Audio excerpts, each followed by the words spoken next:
Well, it's been quite a week. In the middle of NAFTA talks, the U.S. dropped a bomb, a 220% tariff on Bombardier jets.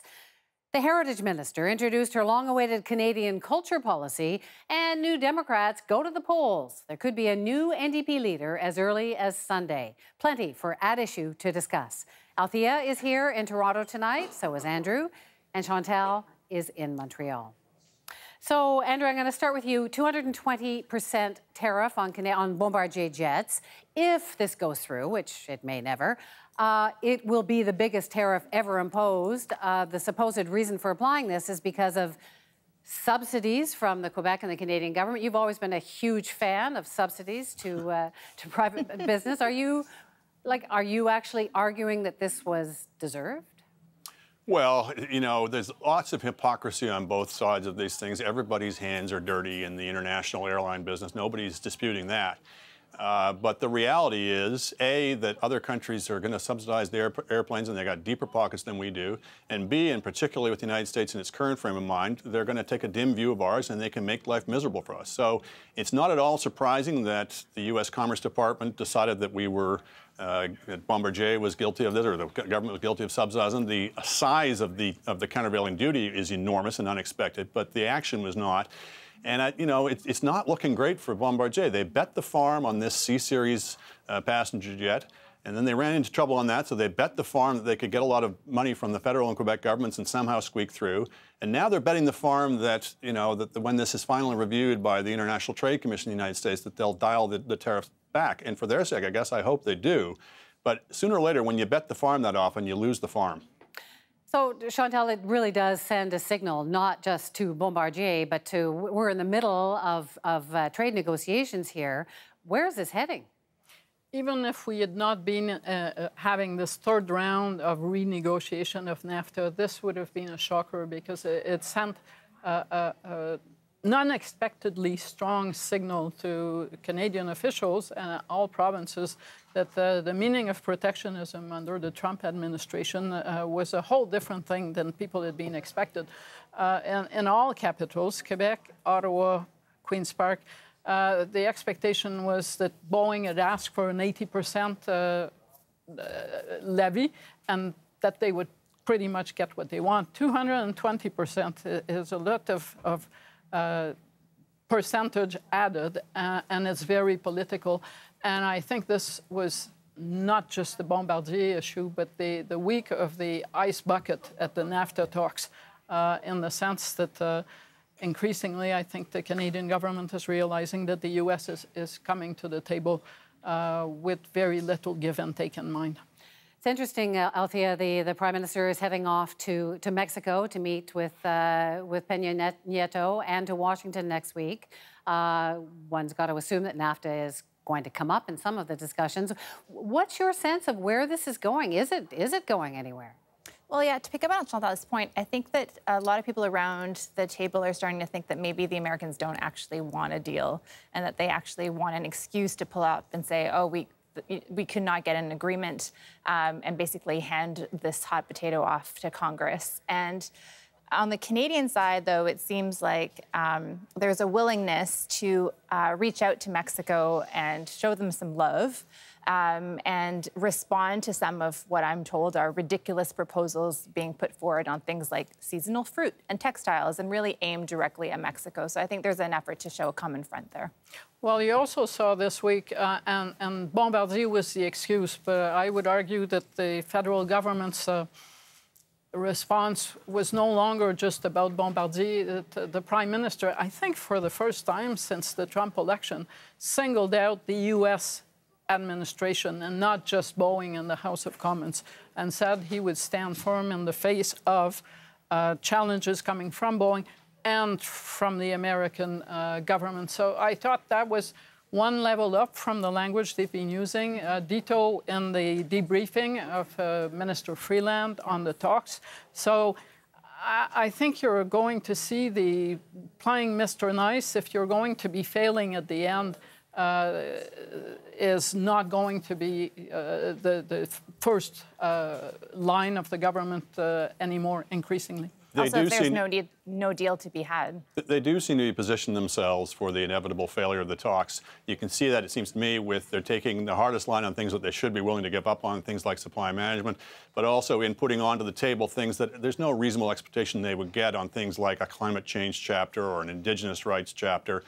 That being said, you know, the basic position in the United States under the Trump administration is so far off the map in terms of traditional positions of governments. This is not a free trading government. And in particular on two things. One is they are obsessed with the trade deficit, and they've announced as their #1 objective that any revision of this trade agreement has to reduce the U.S. trade deficit. That is not a reasonable position. And secondly, they're obsessed with China, and they're obsessed with making sure that NAFTA keeps out third party, particularly Chinese imports, and particularly with things like very high levels of rules of origin. These are the kinds of things that would be worth walking away from the table from the Canadian position. They would get us into really dangerous territory. Lots to watch there, but I want to move on to Mélanie Joly, the Heritage Minister today. Althea announced this long-awaited policy, this cultural content policy. What do you think? I mean, everyone's paying attention to $500 million for Netflix, basically to avoid being taxed, is going to contribute to Canadian programming over the years. What was your read on the announcement today? Well, I think everyday Canadians are probably going to like the fact that the government has come out and said we don't want to increase your cable or satellite bill. And people in the media industry will latch onto the fact that the Heritage Minister came out and said that she has no intention to subsidize an industry in areas where it is already failing, where there is no viability. But I thought, to me, you know, this was supposed to be this giant deal that was going to be monumentally changing the industry. And the announcement doesn't pan that out. There's a lot of unknowns. Like, we don't really know what a review of the Broadcasting Act will bring, or telecommunications, or how the new periodical fund will work.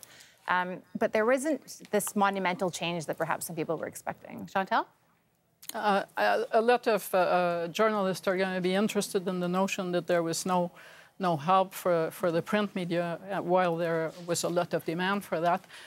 But what I found was that it's the legacy cultural industries, the broadcasters, the book editors, who have also gotten zero help, and a message that the government is not even interested in leveling the playing field when it comes to asking Amazon, for instance, or others to collect taxes while they continue to collect taxes.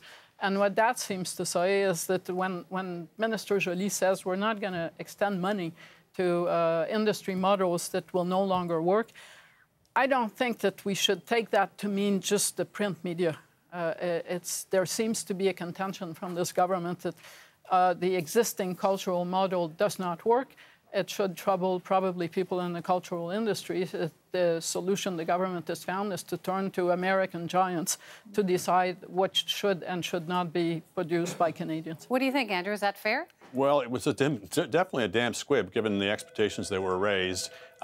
I suppose I should give thanks for small favors. I'm not sure that this group really understands the changed landscape we're in. I think that may be a confession here that they've sort of thrown up their hands in the air. They've punted the rethinking of the broadcasting to the CRTC, of all people. CRTC would find a way to regulate even after the bomb dropped. So I can't see any particular rethinking going on there. And even on supposedly they backed away from bailing out the news media, the print news media. But there's a language in there that suggests differently. They're talking about broadening out the Canadian Periodical Fund. They're talking about leaning on Facebook and Google to somehow aid the news media.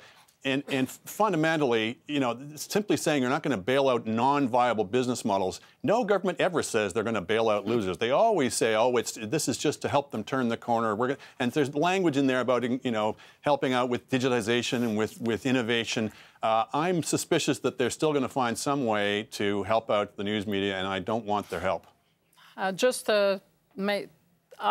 will make one rare prediction. All hell is going to break loose in Quebec. Because in the great deals with Netflix, there is absolutely no sense that there is some Francophone content that will be part of that deal. And I've watched the reaction from the Federalist Quebec government, and it was not pretty. Yeah, there's no requirement in the $500 million over 5 years that Netflix has to spend a certain percentage in Quebec or on Francophone program or on Indigenous programming. And it's not clear that Netflix was, there's some suggestion they were probably going to invest this money anyway. Yes. So the degree to which this is actually anything changed is up for debate. We've only got a couple of minutes left, but Althea, you've been watching the race for the NDP leadership quite closely. Yes. The first ballot is Sunday. Mm-hmm. Is there a possibility it will be won on Sunday? Well, Jagmeet Singh seems to think that he can win on the first ballot, so we will all find out if he is right or not. So it could all wrap up on Sunday.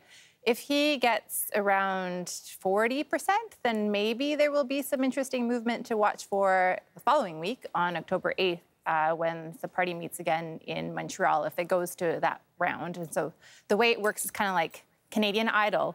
Somebody gets dropped off every week until the winner has 50% plus one. So whoever the loser is, their votes get redistributed, or people who vote online get to vote again during that week if they choose. Do they think people, Chantal, will be watching closely on Thanksgiving weekend? Well, I'm guessing that, like most journalists, there is a section cheering for a first ballot win for anyone. Just so, especially since that second weekend, the long one, the event is supposed to take place in Montreal, this very lively NDP town. Yeah, right.